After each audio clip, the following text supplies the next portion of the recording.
नावज़ के नाज़रीन को मोहब्बत बर अस्सलाम।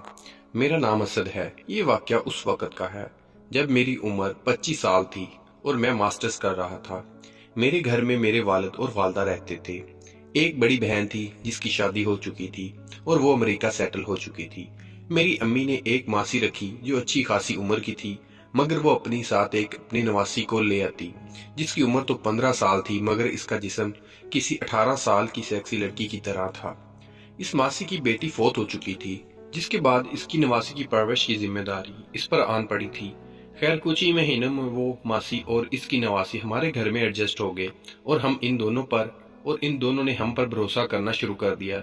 मैं वैसे तो खासा शरीफ लड़का था, मगर सेक्स का ऐसा भूखा था, जो भी मिल जाए छोड़ता नहीं था। मेरे घर और दोस्तों में किसी को मेरी इन हरकतों का इल्म ना था। मेरे वालिद एक बिजनेसमैन थे और इनका बिजनेस पूरे पाकिस्तान में फैला हुआ था, जिसकी वजह से वो अक्सर किसी न किसी शहर में जाते रहते थे। मेरी अम्मी का घर भी दूसरे शहर में था। एक बार ऐसा हुआ कि अब्बा को अपने बिजनेस के लिए दूसरे शहर जाना पड़ा था। इस शहर में अम्मी का मायका भी था। अब्बा अम्मी को भी साथ ले गए ताकि वो अपने वालिदैन बहन भाइयों से मिल ले। अम्मी अबू का ये दौरा तकरीबन एक हफ्ते का था। मुझसे भी पूछा गया, मगर अगले दिन मेरा यूनिवर्सिटी में टेस्ट था, तो मैंने कहा कि आप लोग जाएं, मैं आपके पीछे आ जाता हूँ। मेरी बात सुनकर अम्मी और अब्बा राजी हो गए। अम्मी और अब्बा उसी दिन रात को रवाना हो गए और मैं घर में अकेला रह गया। अभी सुबह का वक्त था। मैं नाश्ता करके अपने टेस्ट की तैयारी ही कर रहा था कि मासी और इसकी नवासी काम करने आ गई। मैंने मासी से कहा, अम्मी और अब्बा गए हैं दूसरे शहर, तुमको पता है ना, जो जो काम करना है वो सब कर लो, कोई बताएगा नहीं तुम्हें। उसने कहा, आप फिक्र ना करें आमर बेटा, मैं सब कर लूंगी। ये कहकर वो दोनों सबसे पहले किचन में बर्तन धोने में मसरूफ हो गई। जरा देर बाद मासी की नवासी, जिसका नाम जरीना था, वो काम छोड़कर बैठ गई।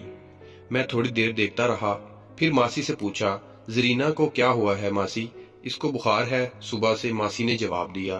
तो तुम इसको काम पर ना लाती, वरना ये और बीमार हो जाएगी, मैंने हमदर्दी से जवाब दिया।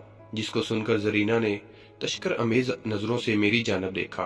मैं अकेला कैसे इतना सारा काम करती, अभी और भी तो घरों में जाकर काम करना है।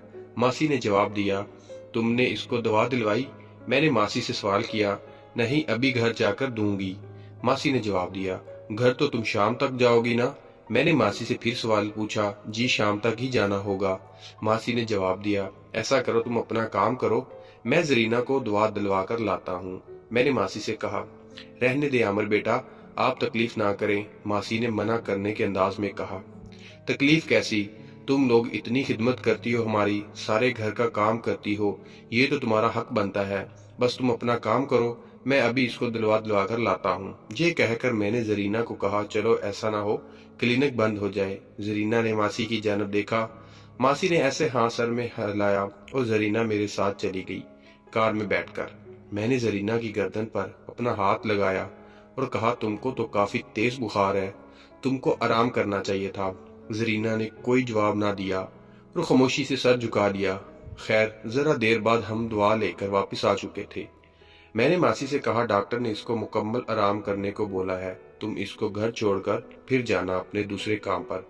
सब घर कैसे छोड़ सकती हूँ, वो तो काफी दूर है, इसको हिम्मत करके जाना होगा मेरे साथ, मासी ने जवाब दिया। डॉक्टर ने कहा है अगर आराम ना किया तो दुआ असर नहीं करेगी, तबीयत और खराब होगी, बेहतर यही है कि आराम करने दो, मैंने जवाब दिया। मासी सोच में पड़ गई, फिर बोली, साहब मैं इसको घर तो छोड़ नहीं सकती, दूसरे काम पर देर हो जाएगी, अगर आपको बुरा ना लगे तो मैं इसको शाम तक आपके घर में छोड़ दूं, मैं बाजी से बात कर लूंगी, मासी ने दरख्वास्त की। एकदम मेरे दिमाग में मंसूबा बनने लगा। मैंने थोड़ा सोचा, फिर कहा, बाजी से बात करने की जरूरत नहीं है, वैसे भी वो एक हफ्ते बाद आएंगे, तुम इसको छोड़ दो, मगर शाम में जरूर वापस ले जाना। हो सकता है मैं घर से बाहर जाऊं तो ये अकेली कैसे रहेगी घर में, मैंने खुशी को दबाते हुए कहा। साहब आप फिक्र ना करें, मैं शाम में आकर इसको ले जाऊंगी, मासी ने भी खुश होकर कहा। जरा देर बाद मासी अपना काम खत्म कर चली गई। मैं और मेरे घर वाले जरीना को एक छोटी बच्ची की तरह ही ट्रीट करते थे। वो ज़हनी तौर पर इतनी बालिग थी भी नहीं। खैर, मासी के जाने के बाद मैं ज़हन में मंसूबा बनाने लगा कि किस तरह जल्दी अपनी ख्वाहिश पूरी करूं, मगर मुझे डर भी था ये शोर मचा देगी या बाद में किसी को बता देगी। तुमने सुबह से कुछ खाया है? मैंने जरीना से सवाल किया। जी थोड़ा सा खाया था, जरीना ने जवाब दिया। तुम यहाँ ना बैठो, या तो सोफे पर लेट जाओ या फिर अंदर जाकर बेड पर लेटो, ऐसे बैठी रहोगी तो आराम नहीं मिलेगा। मैंने जरीना को कहा। जी अच्छा। ये कहते हुए वो उठी और उठने में लड़खड़ाने लगी, तो मैंने भागकर इसको पकड़ा और सहारा दिया। सहारा देते वक्त मैंने इसको बाजू से पकड़ा और साथ ही जानकर इसके एक मीम से अपना हाथ ना सिर्फ छुआ बल्कि रगड़ा। मुझे ऐसे लगा जैसे इसने कोई ब्रा ना पहना हुआ था। इसके मीम ज्यादा नहीं तो 32 साइज के तो होंगे। तुम तो काफी कमजोर लग रही हो, चलो मैं तुमको ले जाकर बेड पर लेटाता हूँ। ये कहकर मैं इसको पकड़कर अपने बेडरूम में ले गया और इसको बेड पर लेटा दिया। फिर किचन में जाकर इसके लिए एक सेब काटा और दूध गर्म करके कमरे में ले गया। चलो ये खाओ और फिर दवा भी लेनी है, शाम तक तुमको ठीक होना है। ये कहते हुए मैं इसकी जानब देखकर मुस्कुराया। जुआबन वो भी मुस्कुराई। वो सेब खाने लगी और मैंने टीवी ऑन कर लिया। मैं एक के बाद एक चैनल तब्दील करता रहा। आखिर एक चैनल पर इंग्लिश मूवी आ रही थी और किस्मत से उसी वक्त किसिंग का सीन स्टार्ट हुआ। मैं इस तरह बैठा हुआ था कि टीवी और मेरे बीच में जरीना थी, जो कि टीवी पर नजर जमाए हुए थी। इसको होश नहीं था कि मैं इसे देख रहा हूँ। वो बगौर वो सीन देखती रही और मुझे ऐसा लगा जैसे इसका सांस थोड़ा तेज हुआ।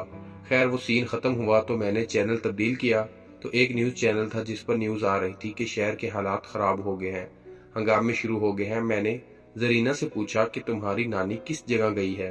अब काम पर जरीना को इसका अंदाजा नहीं था, वो तो बस अपनी नानी के साथ चली जाती थी। खैर मैं सोचने लगा कि मासी कैसे आएगी और कैसे जरीना को लेकर जाएगी। अभी मैं सोच ही रहा था कि अचानक फोन की बेल बजी। मैंने भागकर फोन उठाया तो दूसरी तरफ मासी ही थी। वो काफी घबराई हुई थी। मैंने पूछा तुम कहाँ हो, तो इसने जवाब दिया जो एरिया बताया वो मेरे घर से काफी दूर था और वहाँ के हालात खराब थे। मैंने मासी से इसका प्रोग्राम पूछा कि वो किस तरह आएगी मेरे घर जरीना को लेने, तो उसने जवाब दिया अमर बेटा, उस वक्त तो घर से निकलना जान को खतरे में डालना है। मैंने मासी से कहा अगर मेरे घर तक आ सको तो आ जाओ और तुम दोनों यहीं रुको जब तक हालात ठीक नहीं होते। स्टोरी का बकिया हिस्सा आपको अगली वीडियो में मिल जाएगा। अगर स्टोरी अच्छी लगी तो हमारे चैनल को लाइक करना और सब्सक्राइब करना ना